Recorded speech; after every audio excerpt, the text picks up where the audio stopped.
ಸ್ನೇಹಿತರೆ ನಮಸ್ಕಾರ. ಗೃಹಲಕ್ಷ್ಮಿ ಯೋಜನೆಯ ಬಿಗ್ ಅಪ್ಡೇಟ್ಗೆ ಸ್ವಾಗತ. 30ನೇ ಕಂತಿನ ಹಣ 2,000 ಇಂದು 13 ಜಿಲ್ಲೆಗಳಲ್ಲಿರ್ತಕ್ಕಂತಹ ಗೃಹಲಕ್ಷ್ಮಿಯರ ಖಾತೆಗಳಿಗೆ ಜಮಾ ಆಗ್ತಾ ಇದ್ದು ಸುಮಾರು 13 ಜಿಲ್ಲೆಗಳಿಗೆ ದುಡ್ಡು ಬರ್ತಾ ಇದೆ.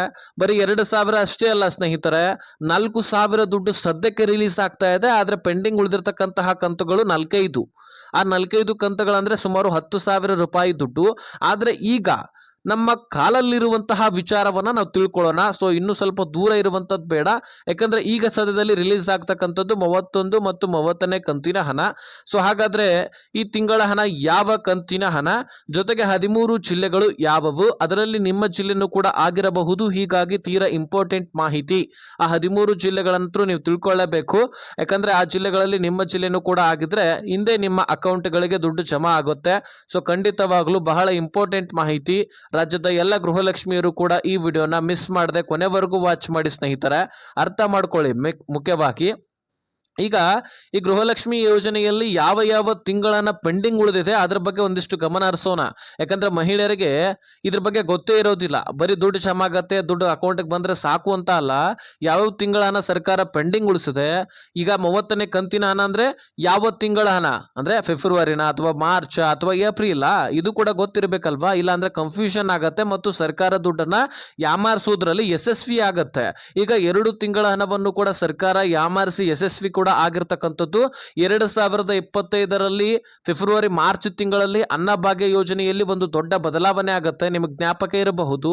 ಅಂದ್ರೆ ಆ ಒಂದು ಸಂದರ್ಭದಲ್ಲಿ ಏನಾಗತ್ತೆ ಅಂದ್ರೆ ಫೆಬ್ರವರಿ ಮತ್ತು ಮಾರ್ಚ್ ತಿಂಗಳ ಹಣ ಆ ಸಂದರ್ಭದಲ್ಲಿ ದುಡ್ಡು ಕೊಡೋದಿಲ್ಲ ಗೃಹಲಕ್ಷ್ಮಿ ಯೋಜನೆಯಲ್ಲಿ.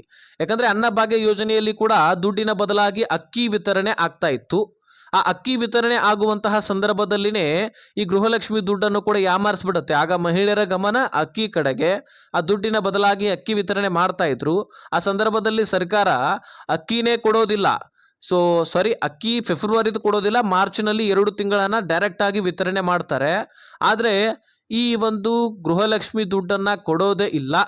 2 ತಿಂಗಳ ಹಣವನ್ನ ಸರ್ಕಾರ ಕೊಡಬೇಕಲ್ಲ ಅಂತ ಹೇಳ್ಬಿಟ್ಟು ಬಿಜೆಪಿ ನಾಯಕರು ಆಕ್ರೋಶವನ್ನ ವ್ಯಕ್ತಪಡಿಸಿ ಚಳಿಗಾಲದ ಅಧಿವೇಶನದಲ್ಲಿ ಇದರ ಬಗ್ಗೆ ತಕರಾರು ತೆಗಿತಾರೆ, ಒತ್ತಾಯವನ್ನ ಮಾಡ್ತಾರೆ. ಆ ದುಡ್ಡು ಯಾಕೆ ಕೊಡ್ಲಿಲ್ಲ, ಆ ದುಡ್ಡನ್ನ ನೀವು ಕೊಡ್ಲೇಬೇಕು, ಮಹಿಳೆಯರ ದುಡ್ಡು, ಮಹಿಳೆಯರಿಗೆ ಮೋಸ ಮಾಡ್ತಾ ಇದ್ದೀರಿ. ಸುಮಾರು ಒಂದಲ್ಲ ಎರಡಲ್ಲ 5,000 ಕೋಟಿ ಹಣ ಕಣ್ರಿ, ಆ ಎಲ್ಲ ದುಡ್ಡು ಎಲ್ಲಿ ಹೋಯ್ತು ಅಂತ ಪ್ರಶ್ನೆ ಮಾಡಿದಾಗ ಸಚಿವೆ ಲಕ್ಷ್ಮೀ ಹೆಬ್ಬಾಳ್ಕರ್ ಅವರು ಹೇಳ್ತಾರೆ, ಇಲ್ಲ ಸರ್, ನಾವು ದುಡ್ಡನ್ನ ಕೊಟ್ಟಿದ್ದೀವಿ, ನಾವು ಕ್ಲಿಯರ್ ಮಾಡಿದ್ದೀವಿ ಅಂತಾನೆ ಹೇಳ್ತಾರೆ, ಹೊರತು ಕೊಟ್ಟಿಲ್ಲ ಅಂತ ಹೇಳೋದಿಲ್ಲ. ತದನಂತರ ಇನ್ನಷ್ಟು ಒತ್ತಾಯವನ್ನ ಬಿಜೆಪಿ ನಾಯಕರು ಹೇರಿ ಆ ದುಡ್ಡಿನ ಬಗ್ಗೆ, ಪೆಂಡಿಂಗ್ ಉಳಿದಿರ್ತಕ್ಕಂತಹ ಕಂತಿನ ಬಗ್ಗೆ ಎಲ್ಲ ಮಾಹಿತಿಯನ್ನ ಕಲೆಕ್ಟ್ ಮಾಡಿಕೊಂಡು ಪ್ರೂಫ್ ಅನ್ನ ತಂದಿದ್ರು. ಹೀಗಾಗಿ ಸಚಿವೆ ಲಕ್ಷ್ಮೀ ಹೆಬ್ಬಾಳ್ಕರ್ ಅವರು ಸಂಬಂಧಪಟ್ಟಂತಹ ಅಧಿಕಾರಿಗಳ ಜೊತೆಗೆ ಚರ್ಚೆ ಮಾಡಿದಾಗ ಗೊತ್ತಾಗತ್ತೆ 2 ತಿಂಗಳ ಹಣ ಪೆಂಡಿಂಗ್ ಉಳಿದಿದೆ ಅಂತ. ಅದಾದ ಮೇಲೆ ಹೇಳ್ತಾರೆ, ಹೌದು 2 ತಿಂಗಳ ಹಣ ಪೆಂಡಿಂಗ್ ಉಳಿದಿದೆ, ನನ್ನ ಗಮನದಲ್ಲಿ ಇರಲಿಲ್ಲ. ಇದನ್ನ ಈಗ ನನ್ನ ಅಧಿಕಾರಿಗಳ ಹತ್ರ ಚರ್ಚೆ ಮಾಡಿದಾಗ ಗೊತ್ತಾಗಿದೆ. ಆದ್ರೆ ಇದನ್ನ ನಾನು ಅತಿ ಶೀಘ್ರದಲ್ಲಿ ಕ್ಲಿಯರ್ ಮಾಡ್ತೀನಿ, ಯಾಕಂದ್ರೆ ಇದು ಮಹಿಳೆಯರ ದುಡ್ಡು, ನಾವು ನುಡಿದಂತೆ ನಡೀತೀವಿ. ಹಾಗಾಗಿ 2 ತಿಂಗಳ ಹಣ 5,000 ಕೋಟಿ ಹಣ ಹಣಕಾಸು ಇಲಾಖೆ ಹತ್ರನೇ ಇದೆ, ಎಲ್ಲಿ ಹೋಗಿಲ್ಲ. ಅದಕ್ಕಾಗಿ ನಾವು ಈ ದುಡ್ಡನ್ನ ಅತಿ ಶೀಘ್ರದಲ್ಲಿ ಕ್ಲಿಯರ್ ಮಾಡ್ತೀವಿ ಅಂತ ಸ್ಪಷ್ಟನೆ ಒಂದನ್ನ ಕೊಡ್ತಾರೆ. ಹೀಗಾಗಿ ಬಿಜೆಪಿ ನಾಯಕರು ಕೂಡ ಸುಮ್ಮನಾಗ್ತಾರೆ, ಓಕೆ ಅಂತ ಹೇಳಿ ಆದಷ್ಟು ಬೇಗ ಕ್ಲಿಯರ್ ಮಾಡಿ ಅಂತ ಹೇಳಿದಾಗ ಕಳೆದ 2 ತಿಂಗಳಲ್ಲಿ ಕ್ಲಿಯರ್ ಮಾಡಬೇಕಾಗಿತ್ತು, ಆದ್ರೆ ಮಾಡಿಲ್ಲ. ಮತ್ತೆ ಮಹೇಶ್ ತೆಂಗಿನಕಾಯಿ ಅವರು ಕೂಡ ಸದನದಲ್ಲಿ ಪ್ರಶ್ನೆ ಮಾಡಿದ್ರು. ಅಂದ್ರೆ ಬಿಜೆಪಿ ಮುಖಂಡರು ಇವರು, ಹೌದು, ಒಂದು MLA ಅವರು. ಹಾಗಾಗಿ ಇದ್ರ ಬಗ್ಗೆ ಕೊಡ್ತೀವಿ, ಕ್ಲಿಯರ್ ಮಾಡ್ತೀವಿ ಅಂತ ಹೇಳಿ ಇನ್ನೂ ಕೂಡ ಕೊಟ್ಟಿಲ್ಲ. 2 ತಿಂಗಳನ್ನ ಕ್ಲಿಯರ್ ಮಾಡ್ಬೇಕಂತ ಮತ್ತೊಂದು ಸಾರಿ ಮನವಿಯನ್ನ ಮಾಡ್ಕೊಳ್ತಾರೆ ಸ್ಪೀಕರ್ ಹತ್ರ. ಅವಾಗ್ಲೂ ಕೂಡ ಇದೇ ಹಾಡು ಕ್ಲಿಯರ್ ಮಾಡ್ತೀವಿ ಅಂತ ಹೇಳಿದ್ರು, ಆದ್ರೆ ಇನ್ನೂ ಕೂಡ ಕ್ಲಿಯರ್ ಆಗಿಲ್ಲ. ಇದುವರೆಗೂ ಕೂಡ ದುಡ್ಡು ಯಾವ ಕಂತಿನ ಹಣ ಕೂಡ ಬಂದಿಲ್ಲ. ಆದ್ರೆ ಈಗ ಅದಾದ ಬಳಿಕ ನಿಮಗೆ ಜ್ಞಾಪಕ ಇರಬಹುದು, 4-5 ತಿಂಗಳ ಹಣ ಜಮಾ ಮಾಡಿದ್ರು. ಯುಗಾದಿ ಹಾಗೂ ರಂಜಾನ್ ತಿಂಗಳಲ್ಲಿ ಕೂಡ ನೀವು ದುಡ್ಡನ್ನ ಪಡ್ಕೊಂಡ್ರಿ. ಇದು ಬಿಜೆಪಿ ನಾಯಕರ ಪ್ರೆಷರ್ನ ಮೇರೆಗೆ ಕೂಡ ದುಡ್ಡು ಬಂದಿತ್ತು. ಆದ್ರೆ ಆ 2 ತಿಂಗಳ ಹಣ ದುಡ್ಡು ಬಂದೇ ಇಲ್ಲ. ಅದರ ಜೊತೆಗೆ ಈ ವರ್ಷದಲ್ಲಿ 28 ಜನವರಿ ತಿಂಗಳ ಹಣ ಅಂದ್ರೆ 28ನೇ ಕಂತಿನ ಹಣ ಅಂದ್ರೆ ಜನವರಿ ತಿಂಗಳ ಹಣ ಜ್ಞಾಪಕ ಇಟ್ಕೊಳ್ಳಿ. 29ನೇ ಅಂದ್ರೆ ಫೆಬ್ರವರಿ ತಿಂಗಳ ಹಣ ಕ್ಲಿಯರ್ ಆಗಿದೆ, ಇವೆರಡು ತಿಂಗಳ ಹಣ. ಆದ್ರೆ ಈಗ ಮಾರ್ಚ್ 30ನೇ ಕಂತಿನ ಹಣ ಸರಿಯಾಗಿ ದುಡ್ಡು ಬಂದಿಲ್ಲ, ಕೆಲವೊಂದಿಷ್ಟು ಜನರಿಗೆ ಮಾತ್ರ ಬಂದಿದೆ. ಈಗಾಗಲೇ ಬಕ್ರೀದ್ ಹಬ್ಬಕ್ಕೆ ದುಡ್ಡು ಜಮಾ ಮಾಡ್ತೀವಂತ ಹೇಳಿ ಜಮಾ ಮಾಡ್ತಾ ಇದ್ರು, ಆದ್ರೆ ಎಲ್ಲ ಮಹಿಳೆಯರಿಗೆ ದುಡ್ಡು ಬಂದಿಲ್ಲ, ಕೆಲವೊಂದಿಷ್ಟು ಮಹಿಳೆಯರಿಗೆ ಮಾತ್ರ ದುಡ್ಡು ಬಂದಿತ್ತು.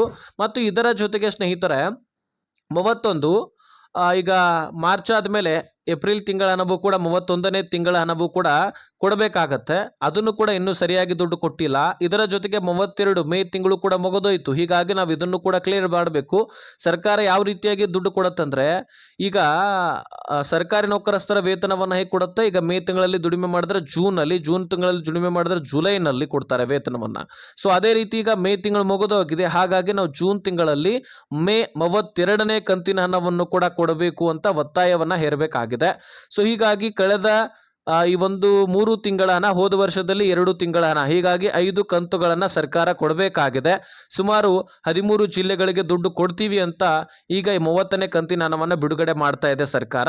ಸೊ ನಿಮಗೆ ಅರ್ಥ ಆಯ್ತಲ್ವಾ, ಸುಮಾರು 5 ತಿಂಗಳ ಹಣ ಪೆಂಡಿಂಗ್ ಉಳಿದಿದೆ. ಹೋದ ವರ್ಷದಲ್ಲಿ 2, ಈ ವರ್ಷದಲ್ಲಿ 3, ಟೋಟಲ್ 5 ತಿಂಗಳ ಹಣದಲ್ಲಿ ಈಗ 30ನೇ ಮಾರ್ಚ್ ತಿಂಗಳ ಹಣ ಬರ್ತಾ ಇದೆ.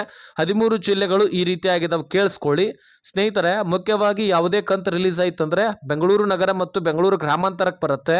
ಯಾಕಂದ್ರೆ ಗೃಹಲಕ್ಷ್ಮಿ ಯೋಜನೆಯ ಪ್ರೊಸೆಸರ್ನಲ್ಲಿ ಇದು ಫಿಟ್ ಆಗಿದೆ. ಈಗ ದುಡ್ಡು ರಿಲೀಸ್ ಆಯ್ತಪ್ಪ ಹಣಕಾಸು ಇಲಾಖೆದಿಂದ ಮಹಿಳಾ ಮತ್ತು ಮಕ್ಕಳ ಕಲ್ಯಾಣ ಇಲಾಖೆಗೆ ಬಂತಂದ್ರೆ ಅಲ್ಲಿಂದ ಏನಾಗುತ್ತೆ, ಡೈರೆಕ್ಟ್ ಆಗಿ ಡಿ.ಬಿ.ಟಿ ಟ್ರೆಜರಿಗೆ ಪುಷ್ ಆಗೋದಿಲ್ಲ. ಸುಮಾರು ಬೆಂಗಳೂರು ನಗರ ಮತ್ತು ಬೆಂಗಳೂರು ಗ್ರಾಮಾಂತರ ಸುತ್ತಮುತ್ತ ಇರತಕ್ಕಂತಹ 35 ತಾಲೂಕು ಗ್ರಾಮ ಪಂಚಾಯಿತಿಗಳಿಗೆ ದುಡ್ಡನ್ನು ಕಳುಹಿಸಲಾಗತ್ತೆ. ಸೊ ಅಲ್ಲಿಂದ ಡಿ.ಬಿ.ಟಿ ಟ್ರೆಜರಿಗೆ ಪುಷ್ ಆಗತ್ತೆ ದುಡ್ಡು. ಸೊ ಬ್ಯಾಂಕ್ಗಳು ಅಪ್ಡೇಟ್ ಮಾಡಿಕೊಂಡು ನಿಮ್ಮೆಲ್ಲರ ಖಾತೆಗಳಿಗೆ ದುಡ್ಡು ಜಮಾ ಆಗತ್ತೆ.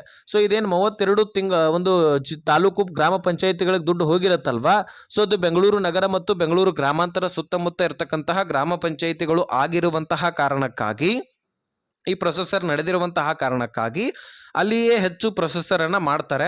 ಏನಾದರೂ ತಾಂತ್ರಿಕ ದೋಷ ಆಗತ್ತಾ ಅಥವಾ ಇನ್ಯಾವುದಾದ್ರೂ ದೋಷ ಆಗತ್ತಾ ಅನ್ನುವಂಥದ್ದನ್ನ ಕಂಡು ಹಿಡಿಲಿಕ್ಕೆ ಸೊ ಈ ದುಡ್ಡನ್ನ ಕಳುಹಿಸಲಾಗಿರುತ್ತೆ. ಸೊ ಅದಾದ ಬಳಿಕ ಮತ್ತೆ ವಿಜಯನಗರ ಸೇರಿದಂತೆ ಧಾರವಾಡ ಜಿಲ್ಲೆಗೂ ಕೂಡ ಬರುತ್ತೆ, ಯಾದಗಿರಿ ಉತ್ತರ ಕನ್ನಡಕ್ಕೂ ಕೂಡ ಬರುತ್ತೆ.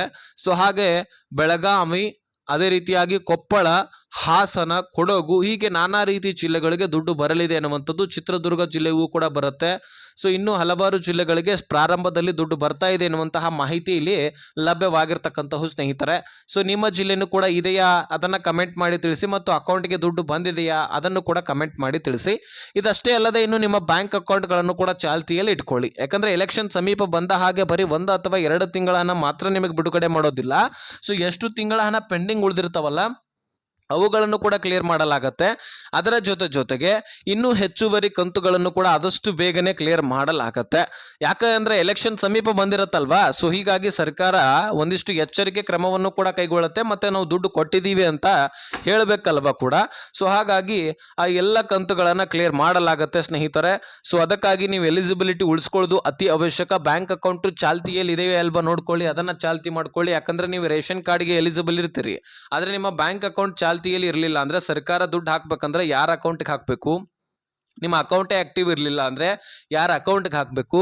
ಹಾಗಾಗಿ ಬ್ಯಾಂಕ್ಗೆ ಹೋಗಿ ಭೇಟಿ ಕೊಡಿ, ನಿಮ್ಮ ಅಕೌಂಟ್ ಚಾಲ್ತಿಯಲ್ಲಿದೆಯಾ ಇಲ್ವಾ ನೋಡ್ಕೊಳ್ಳಿ, ಸರಿ ಮಾಡ್ಕೊಳ್ಳಿ, ದುಡ್ಡು ಜಮಾ ಆಗತ್ತೆ. ಸೊ ಈ ವಿಡಿಯೋ ನೀವು ನೋಡಿದ್ದಕ್ಕೆ ಧನ್ಯವಾದ. ಎಲ್ಲ ಅರ್ಥ ಆಗಿದೆ ಅಂತ ಅನ್ಕೊಳ್ತೀನಿ. ಆದಷ್ಟು ಎಲ್ಲ ಗೃಹಲಕ್ಷ್ಮಿಯರಿಗೆ ಈ ವಿಡಿಯೋ ಶೇರ್ ಮಾಡಿ, ಅವ್ರಿಗೂ ಕೂಡ ಕ್ಲಿಯರಿಟಿ ಸಿಗ್ಲಿ.